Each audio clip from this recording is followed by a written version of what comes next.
धरती पुत्र से राम राम। पॉडकास्ट की इस नई श्रृंखला में हम कुछ आप बीती कुछ जग बीती सुनाएंगे और आपका मोहब्बत और प्यार चाहेंगे।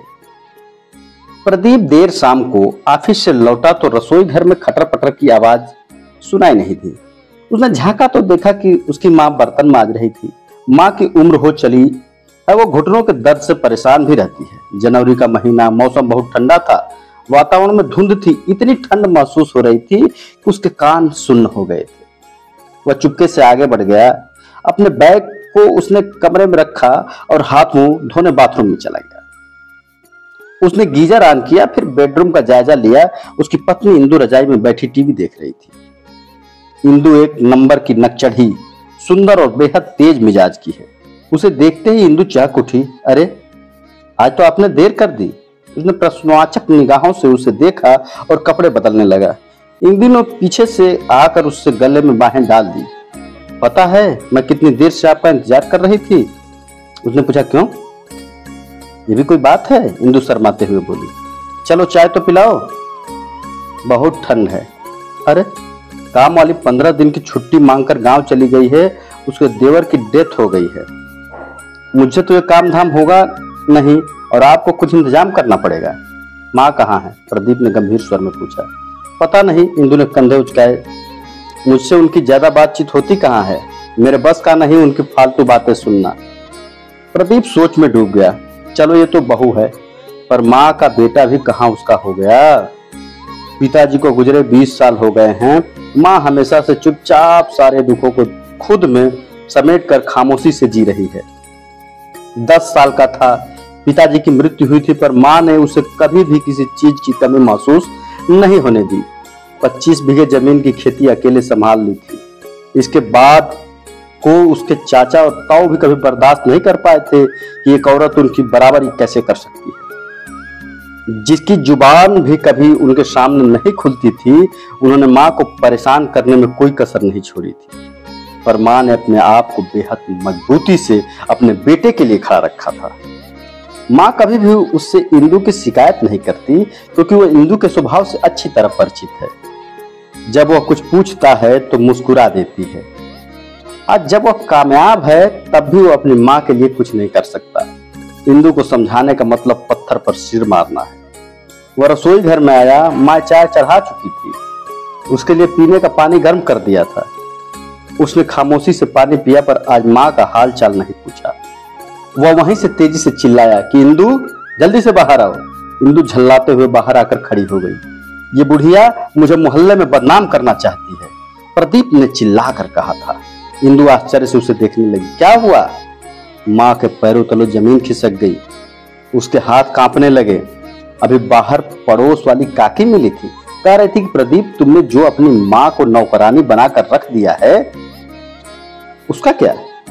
अभी आज ही काम वाली गई और देखो पूरे मोहल्ले में चर्चा हो गई कि प्रदीप की माँ नौकरानी है। इसलिए ही तो मैं तुम्हें कहती हूँ कि चलो अलग रहें। इंदु कही। पर तुम मेरी सुनते कहाँ? माँ की आंखों से आंसू गिरने लगे। उसका कोई सफाई नहीं दी, चुपचाप भारी कदमों से अपने कमरों में चली गई। प्रदीप ने इंदु को कहा, जाकर जल्दी से खाना बनाओ, इस बुढ़िया से कोई काम मत करवाना।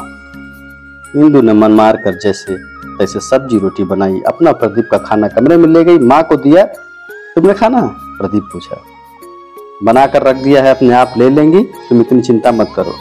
अलग रहने पर विचार करो। इंदु, तुम्हारा दिमाग खराब है क्या? इतनी जमीन जायदाद, घर, सब कुछ तो है। सब कुछ माँ के नाम पर है। तुमने अगर यहाँ से अलग होने की बात की तो हमारे हाथ से सब कुछ निकल जाएगा। पर वो तुमसे बेहद प्यार करती हैं, वो ऐसा कुछ भी नहीं करेंगी। तुम बेवकूफ हो इंदु, सारे रिश्तेदार ताक में रहते हैं, इसलिए तुम कम से कम माँ के साथ अपने मतलब के लिए ही तो सही रहने का ढोंग कर सकती हो। इंदु लालची है, इसलिए चुप रहकर सोचने लगी।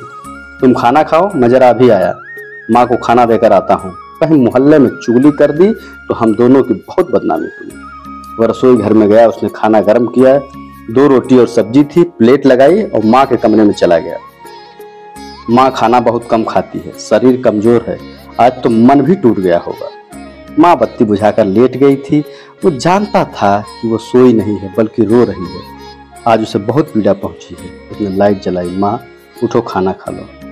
मुझे भूख नहीं है बेटा, तुम लोग खाओ। माँ खा लो। नहीं बेटा, तुम लोग खा लो, मैं सो जाऊंगी। उसने प्लेट मेज पर रखी और माँ के पैरों में सिर रखकर फूट फूट कर रो पड़ा। माँ हड़बड़ा कर उठ गई, बैठ गई। क्या हुआ तुझे? मुझे माफ कर दो माँ, तुम्हें ठंड से बचाने का मेरे पास और कोई रास्ता नहीं था। तुम्हारा बेटा बहुत बुरा है। काश हिंदू माँ बेटे का रिश्ता समझ सकती, शायद तब समझेगी जब वो खुद माँ बनेगी। माँ मेरी मजबूरी तुम समझोगी। मैं नहीं चाहता कि इस उम्र में मेरी माँ को कोई अपशब्द कहे, पास पड़ोस में बदनाम करे। चलो उठो, खाना खाओ, नहीं तो मैं भी नहीं खाऊंगा। उसने झटपट से निवाला तोड़कर माँ के मुंह में डाल दिया। माँ कही, मेरा बुद्धू बेटा। माँ ने प्यार से उसके बालों पर हाथ फेरते हुए उसका माथा चूम लिया। वो सोच रहा था कि माँ का प्यार, उसका साथ दुनिया की सबसे बड़ी दौलत है। हे ईश्वर, इसे मेरे ऊपर हमेशा बनाए रखना। ये कहानी दीदी रचना कंडवाल की थी। फिर हम किसी नए किस्से के साथ उपस्थित होंगे दी धरती पुत्र के पॉडकास्ट की इस सीरीज कुछ आप बीती कुछ जग बीती। धन्यवाद।